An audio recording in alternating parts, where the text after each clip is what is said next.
Hi everyone, we are back with our monthly update of Australian property market, and today we'll be discussing how the market performed in February 2022.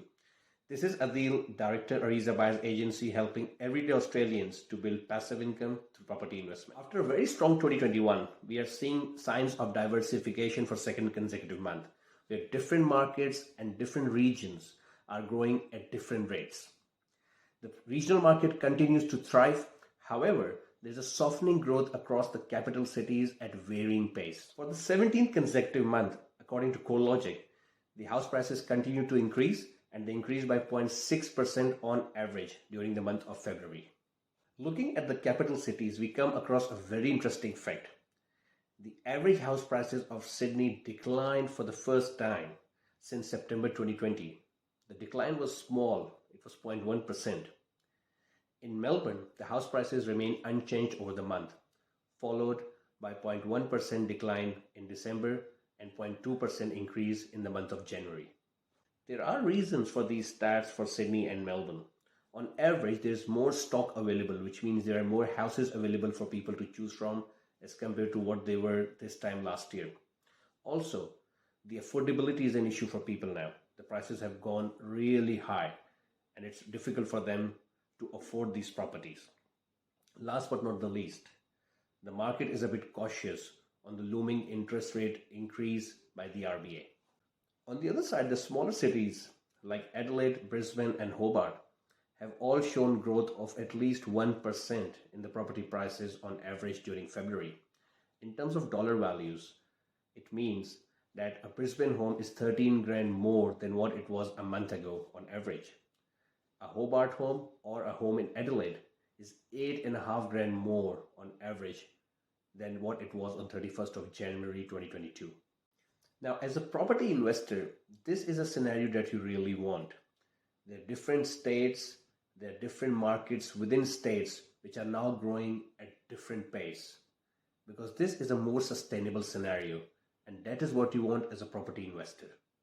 Comparing the rolling average for the last 3 months, starting from 1st of December 2021 onwards, the average property price in Brisbane have increased by 7.2%.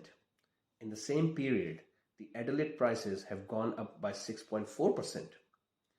On the other side of the spectrum, you find Sydney and Melbourne.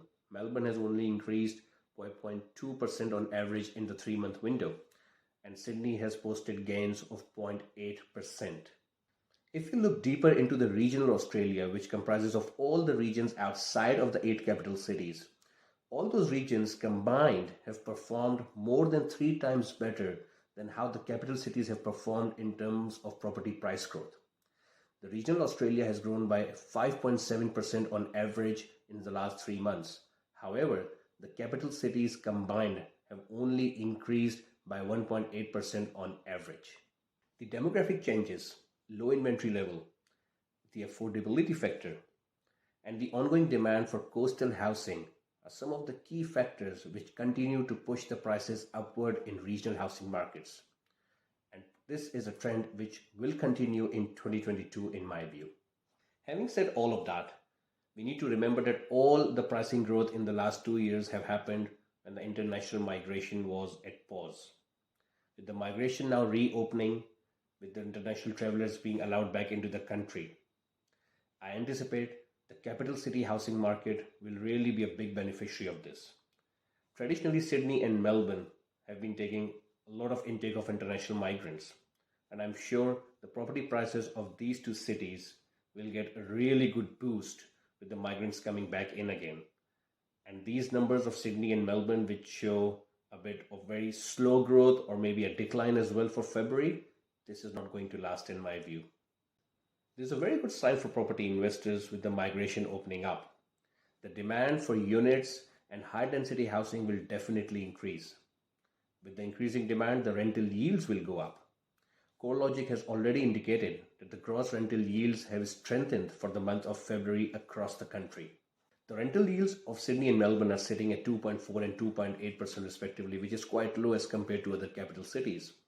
But once the borders reopen, and going by the data, if these 2 cities continue to take the same number of migrants as they were taking before the pandemic, then definitely it will have positive pressure on the rental yields. The average rental yields are expected to go up, which is a really good sign for the property investors in Sydney and Melbourne. Talking about Adelaide and Brisbane, these two cities on average have a rental yield much higher than Sydney and Melbourne, which means as a property investor, if you know which areas you need to target for property investment, what kind of properties you need to shortlist, then at the end of the month, you will have enough cash flow from rental income to pay for your mortgages even with a higher interest rate, pay for your council rates, for your insurances, any other holding costs, and still have enough money left in your pocket, which we call your passive income.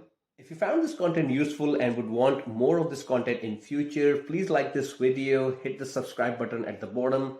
Feel free to share this video with your friends, family, or your workmates who may be looking for property investment.